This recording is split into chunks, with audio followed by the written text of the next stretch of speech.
Sinwar, a ferocious battle ensued. According to the spokesperson, grenades were launched at the Israeli military from the direction of Sinwar. At one point in this battle, which lasted for many hours, Sinwar became separated from the other two, entered a building, and that is when, according to the spokesperson, they decided to send in a drone to see what was going on inside of the building. You can see the footage that the Israeli military says that drone captured on your screen right there. You see Sinwar sitting in a chair alone, his arm badly wounded, his face covered. It was at that moment, according to the Israeli military spokesperson, that a tank opened fire on the building, they believe killing Sinwar.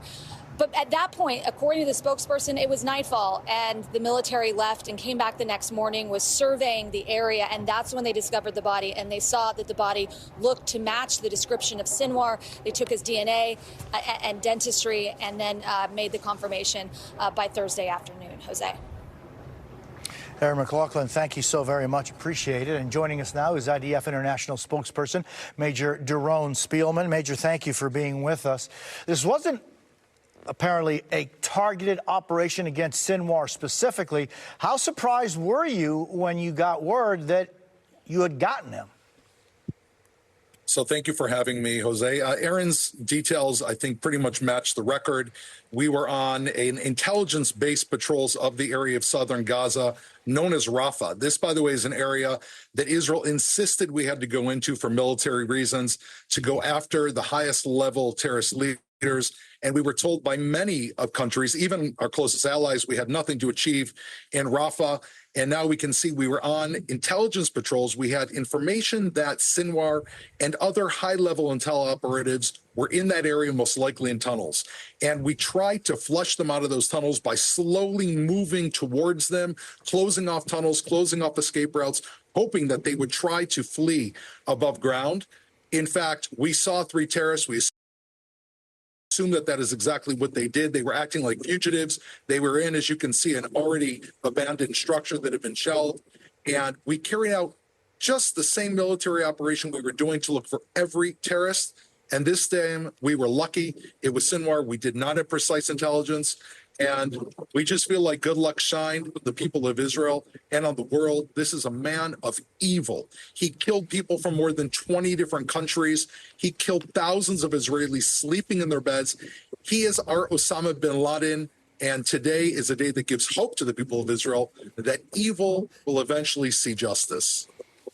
Among other things, he was the mastermind of that horrible October 7th massacre that killed 1,200 plus men, women, and children. I'm just wondering, so he was with 2 other people, it seems as though, and again, I'd like your thoughts on it and your information.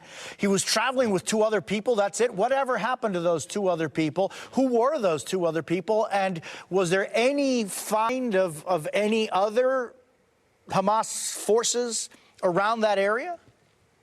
Yes, there was. So first of all, those 2 other people were one of the keys that gave away that this was Sinwar's identity even before we found the DNA. One of them was the battalion commander of Khan Yunis, which is a city in northern Gaza. This is his birthplace. In fact, he was known as the Butcher. Sinwar was the butcher of Khan Yunis because he used to butcher Gazans that he thought were collaborators with Israel. We knew that he was traveling with this person. He had another, apparently, employee of a humanitarian aid organization with him. When we saw the battalion commander dead, okay, we kind of understood that's likely to be Sinwar. On him, we found thousands and thousands of shekels of cash. We found IDs. We found a gun. It seems like Sinwar left his tunnel and was just worried about his own skin. He felt he couldn't travel with hostages. He needed to hide with a small group of people, and he was fleeing for his own life, which is, of course, the same cowardly action. If October 7th began, as you were mentioning, with a cowardly action against men, women, and babies sleeping in their beds unarmed, it ended with Sinwar fleeing for his own life while the people of Gaza are living in the rubble he left behind. It's and let me ask sadly, you, yeah. Yeah, I'm sorry to interrupt you. I'm just wondering about the hostages. You said that he was probably in one of those tunnels, and is there any light at those tunnels or any other tunnels about where the remaining hostages may be? We're talking about more than 100 people. It is. It's 101 people, including, let's not forget, 7 Americans, 4 of which are presumed to be alive after Sinwar and his group executed 6 people just a few weeks ago. We have intelligence. Obviously, I can't release the intelligence on air right now, but I can tell you Sinwar was virulently against any type of hostage deal that would allow those people to go free. And we're hoping that in addition to our intelligence that we're acting on hourly, the fact that he's out of the way, Jose, and that we can have a shakedown in the Hamas structure. You know, I read the words you had on the screen. They say that they're, not giving up. Of course, they're going to say that. But as we have a shakedown in their structure, hopefully it will give voices to other people in Gaza, the same people who are celebrating right now that he's dead, to rise, help us get our hostages home and create, a better future for those people. So you talk about that structure. I mean, Israel has taken out almost the entirety of Hamas's leadership. You've won. Why not stop now? There's 101 reasons, which are those hostages underneath the ground. If we were to pull out right now without finishing the job, let's go back to World War II. Imagine if the U.S. was this close to defeating Nazi Germany and they just said, you know what, we've done enough, let's just pull back. There would still be Nazi Germany today. You've got to finish the job. You have to defeat Hamas down to its core, defeat its ideology, remove that leadership so that these young people are not looking up to these sadistic killers that are still giving the orders. We need an entirely new regime change in Gaza. We need a breath of fresh air. If we stop now, it's literally giving Hamas a pass. And we know what that means. It means another October 7th down the road. We've got to finish the day before to get to the day after. And when you talk about people not looking up to the Sinwars of the world, many people are now looking at the destruction of great parts of Gaza and saying, well, maybe what they're looking up to now is a different reality. Aren't you worried about that? Of course. We're worried about it. No one had any hopes to go into Gaza and try to root out a terrorist core of people who buried themselves, tunnels directly underneath their civilian structure. It's on my mind. It's on every Israeli soldier's mind. I've been inside Gaza. I've seen what is left from Sinwar and Hamas and are trying to find them inside civilian areas. This was what Sinwar wanted. He was hoping that Israel would chase them. He purposely put their infrastructure in civilian areas, hoping the world would see this and cry out. But I can tell you, I feel very hopeful right now because the messages that I've been looking at on the internet, on Telegram, are of people in Gaza, brave people that are saying that this is the greatest day of their lives now that Sinwar is dead. They've even been speaking Hebrew to the Israeli people, saying they want peace. I believe that there are enough people that will realize Sinwar, the evil, brought that destruction on them, that they will move beyond that and into hope, just like the Germans did after Nazi Germany was defeated. Is aid going into Gaza? I mean, there is so much suffering and so much need. It is going in. We take very seriously what the United States says and also what we feel as well. That aid has been subject to an enormous amount of theft by Hamas, a very poor management inside of Gaza by the humanitarian aid agencies. But we have been pushing a lot of aid in there. 120 trucks of tens of thousands of tons of aid have entered Gaza just in the last few days. And we're trying to ramp it up. I don't want to see the people of Gaza suffer. They've suffered enough. We need to bring an end to this war, get our people home, end the threat to Israel. We can have a better life. They can have a better life. Major Doron Spielman, I thank you very much for being with us this morning. Appreciate it. Thank you for having me. Up next, breaking news. We've just gotten about 1,800 pages of unsealed documents from Special Counsel Jack Smith. What's in them? And with just 18 days to go until the election, both Vice President Harris and former President Trump bringing out their heavy hitters. What Trump said just a short time ago about getting help from a big name. Plus, how the growing violence in the Middle East could have a major impact on the presidential elections here in the United States. And later, we'll focus on the humanitarian crisis at the border. Why the number of people dying in the New Mexico desert in the last couple of years has increased more than 13 18-fold. We're back in 90 seconds. You're watching Jose Díaz-Balart Reports on MSNBC.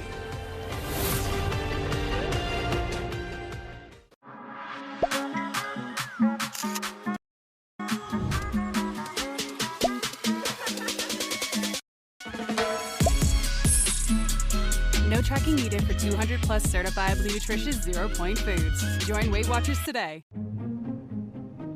Unlike other bags, only a Ziploc freezer bag features our exclusive 9 points of protection that helps protect your mom's pozole from leaks and blowouts. SC Johnson.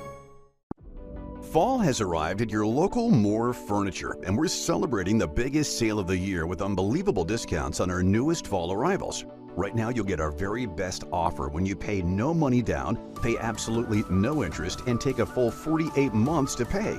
Plus, with delivery of your purchase, we'll remove and donate your gently used pieces locally. With deals this good and prices this low, the best selection won't last long. Visit your local showroom today. Every election night reveals a story about the candidates, about the campaign that we just watched, but it reveals a story about the voters who decided the election. The presidential election is America's family photo. We take one every 4 years.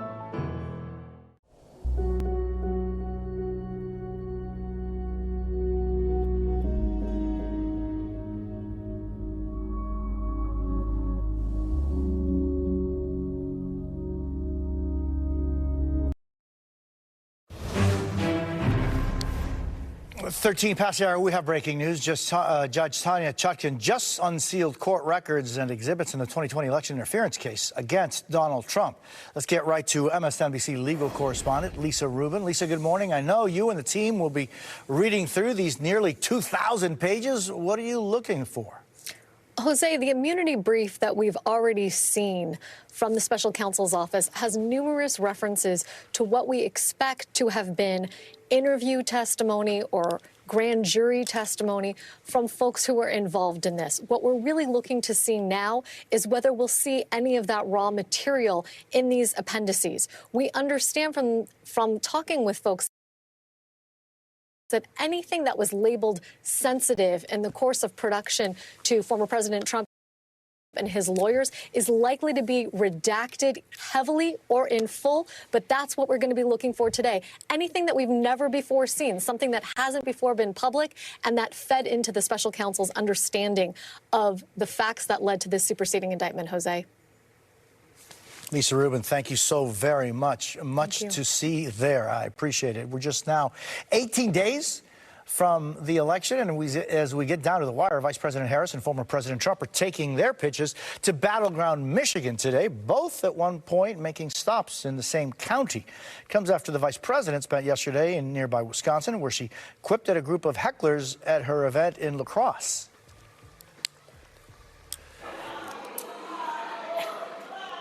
Oh, you guys are at the wrong rally.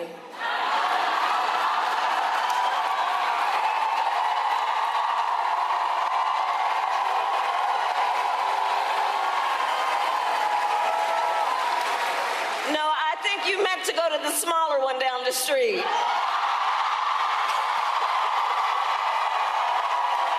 Meanwhile, the former president was on Fox News this morning with this news about his former opponent, Nikki Haley, hitting the trail for him. Even in her own state, in South Carolina, where she was the governor, I beat her by a number that nobody ever heard, about 50 points or something. And then they say, oh, when is Nikki coming back in?